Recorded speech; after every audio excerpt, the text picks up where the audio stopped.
Channel SP शिमिन में।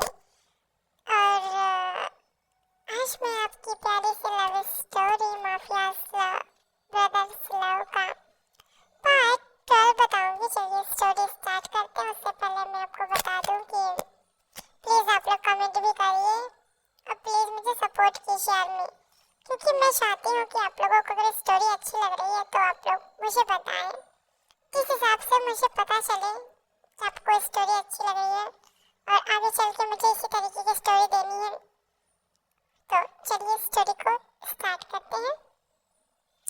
Train हमारी खड़ी होती है और एक लड़का एंटर करता है और वो कहता है कि अगर सब लोगों ने मदद कर ली है तो मेरी बीवी मुझे वापस कर दो। इसमें हम देखते हैं कि वही लड़का होता है जो आरएम को घूर रहा था। आरएम की एक नजर देखकर वहां से भाग जाता है और वही दम दबा के यहाँ उस लड़के को देखकर देखी फैमिली बहुत ज्यादा ही डर जाती है। लेकिन उन्हें डरा हुआ देखकर यहाँ पर जो हमारे प्यारे से माफियाज ब्रदर्स होते हैं वो शौक होकर कहते हैं कि आप लोग डर क्यों रहे हैं। तभी देखिए डैड बताते हैं, आपको नहीं पता है ये सिर्फ यहाँ पर फॉर्मेलिटी अदा करने आया है, बाद में ये हम में से किसी को नहीं छोड़ेगा। यहाँ देखिए डैड को ये कि और उसकी फैमिली के बारे में नहीं पता है कि वो लोग माफियाज हैं और माफिया ब्रदर्स हैं जो कि पूरे वर्ल्ड पे राज करते हैं। और ना ही ये इंसान जानता है, लेकिन ये इस इंसान को उनके बारे में पता है कि वो कितने खतरनाक है, क्योंकि वो बहुत ज़्यादा ही क्रूर है। तो उनके बारे में हर जगह चर्चाएं होती रहती है। हम देखते हैं कि हमारे जो माफिया ब्रदर्स होते हैं वो सामने देख रहे होते हैं, लेकिन वो अपनी बेहोश औरत को, मतलब अपनी बेहोश वाइफ को न देखकर हमारी क्यूट सी ते को देख रहा था। चीकी ये कैसे बर्दाश्त कर ले कि कोई उसे नजर उठाकर देखे उसकी बीवी को। वो खुद को नहीं देख, मतलब कि खुद के ऊपर किसी की नजर नहीं बर्दाश्त कर सकता तो औरों को अपनी बीवी को फिर कैसे कर ले। और तो और उसकी नजर से साफ हरामियत झलक रही थी। वो हवस से ते को घूर रहा था और एक गंदी स्माइल भी कर रहा था जो हमारे जीके ने नोटिस कर ली। अब ये तो तय था कि ये बंदा मरने वाला है। और तभी हम देखते हैं कि ये जो जीके नोटिस कर रहा था वो अब लेमिन हो भी नोटिस करता है। मतलब ये लेमिन हो अपने दोस्त को देखता है कि उसका जो दोस्त होता है वो कहाँ और किसे देख रहा है। जब उसे रियलाइज होता है कि आखिर मामला बिगड़ने वाला है और सिचुएशन बहुत ही गंभीर होने वाली है, तब वो अपने दोस्त से कहता है प्लीज यहाँ पर कोई भी तमाशा मत करना। लेविन हो कहता है कि ये भाभी का घर है, यहाँ कोई तमाशा मत करना तुम दोनों भाई। मतलब कि वो ट्विंस को कह रहा था जो हमारे आरएम और चीकी होते हैं। दोनों की नजर उस इंसान पर होती है। एक को तो पहले उसे मानना था, आरएम को अपने भाई की वजह से हाथ बांध कर खड़ा था। अब तभी हम देखते हैं शिकी कहता है कि सभी लोग अंदर जाइए। सभी शिकी जो किते की मॉम डैड से कह रहा था, तो वो लोग कहते हैं कि बेटा प्लीज ज़्यादा मत करना, मतलब कि दिल में संभाल लेना क्योंकि ये लोग बहुत खतरनाक है। शिकी कहता है कि आप लोगों को टेंशन लेने की जरूरत नहीं है, आप लोग रूम में जाइए। शिकी जो कि ते के मॉम डैड को भेज देता है। हमारी ते जो कि खड़ी होती है अपने हस्बैंड के बगल में। तभी शिकी तेज कहता है बीवी तुम भी जाओ, और उसके साथ अपने साले साहब को भेजता है। कहता है बोगम तुम अपनी दीदी को लेकर अंदर जाओ, बाकी का हम देख लेंगे। ऐसे बोलकर वो अपनी बीवी को भेज देता है। ते भी चली जाती है। लेकिन ते को इसलिए भेजा था क्योंकि उसकी गंदी नजर ते पर परमानेंटली बनी होती है। ते के जाने के बाद वो एक स्माइल करके कहता है कि वैसे आपकी बीवी है बड़ी खूबसूरत,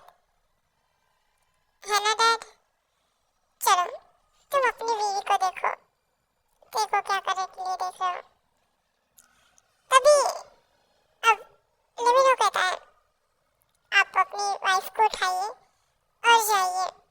यहाँ उसकी वाइफ जो बेहोश होती है वो डर रही थी और नींद में ही वो कांप रही थी।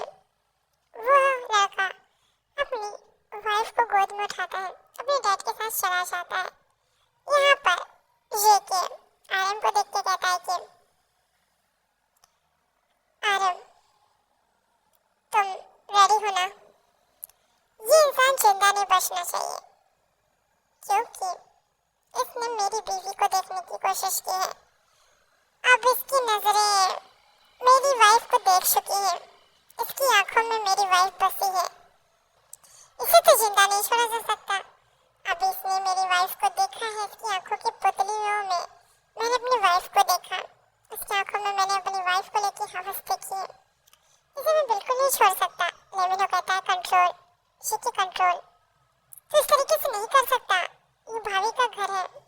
अब वो घूर कर लेमिनो को देखता कहता है सेट अप, वरना मैं तुझे भी जान से मार दूंगा। समझ में आई? मैं खुद पे नजर नहीं बर्दाश्त कर सकता किसी की, वो तो मेरी वाइफ है। यहाँ पर सारे भाइयों को खून खोल जाता है। खून तो हमारे लेमिनो का भी खोला था, लेकिन वो सिर्फ इसलिए छोड़ रहा था क्योंकि उसकी भाभी का घर है, कोई तमाशा नहीं करना चाहता। यहाँ दोनों भाई निकल चुके थे फुल एटीट्यूड में, फुल एंग्री लुक के साथ। अब यहाँ हम देखते हैं हमारी ते थोड़ी सी नर्वस होती है, थोड़ी परेशान होती है। आखिर बात ही ऐसी होती है, वो उस लड़की के लिए परेशान होती है कि बेचारी कितनी ज्यादा पेन में थी, बेहोश हो गई, और अपने हस्बैंड के लिए भी कि कहीं उसने गलत फैसला नहीं कर दिया यहाँ कर।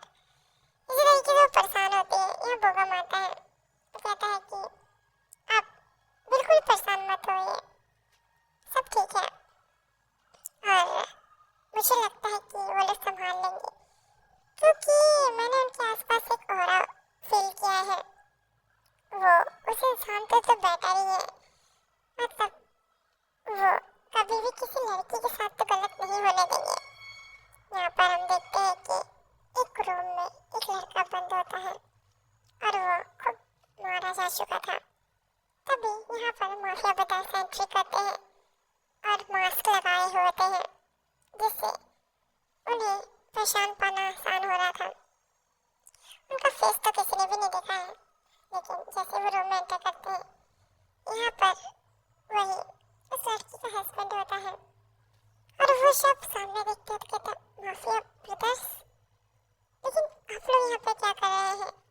मैंने ऐसा क्या कर दिया कि आप लोग यहाँ पर आए? वैसे अगर कोई गलती हो गई तो मुझे माफ कर दीजिएगा, प्लीज मुझे छोड़ दीजिएगा। यहाँ पर सबके फेस पे कीवल स्माइल होती है और सभी कहते हैं ओह, तो तुम्हें हम याद है, जब तुम्हें हम याद है, हमारा इतना खौफ है तुम्हारे अंदर, तो तुम्हारी हिम्मत कैसे हुई मेरी बीवी को देखने की और मेरी बीवी के घर आके तमाशा करने की? हाँ, जब तुम्हारी बीवी को मेरा भाई बचाकर लाया तो तुम्हें आने की क्या जरूरत थी? तभी वो इंसान कांपते हुए कहता है कि प्लीज मुझे माफ कर दीजिए, अगर मुझे पता होता कि वो आपका घर है, ये आपकी बीवी है, वो तो मैं उसे कभी नहीं देखता, प्लीज। तभी उसके ऊपर खौलता हुआ लावा डाल दिया जाता है। वो एक पल में चिल्लाता है और दूसरे पल में शांत हो जाता है, क्योंकि उसका सर ही जल चुका था पूरी तरीके से। अब उसे कोई देख लेता तो सच में या तो उल्टी कर देता या तो डर जाता। अभी हम माफिया ब्रदर्स जो उसे इस तरीके से देखते हैं जैसे बहुत ज्यादा खुशी मिल गई हो, सारे के सारे खुश होते हैं। लेमिनो उसे देख के कहता है कि हाँ, इन ब्रदर्स की जेलसी, अब एक और जान चली गई, लेकिन अच्छा ही हुआ, बहुत शौक था इसे भाभी को देखने का, अच्छा ही किया जी के ने। ऐसे बोलकर वो भी चला जाता है। तो आर्मी इस पार्ट को एंड करते हैं, नेक्स्ट पार्ट के इंतजार कीजिए और कमेंट कीजिए और ज़्यादा ज़्यादा स्टोरी को वॉच कीजिए। Love you so much army, और मुझे बहुत ज़्यादा प्यार दीजिए क्योंकि आपके प्यार की बहुत कमी महसूस हो रही है। Love you army. और मेरे दूसरे चैनल पे भी जाके स्टोरी वॉच वॉच कीजिए और कमेंट कीजिए। और हाँ, स्टोरी रीड जरूर करिए फॉर लव मेकिंग, और बताइए स्टोरी कैसी है रविवार में।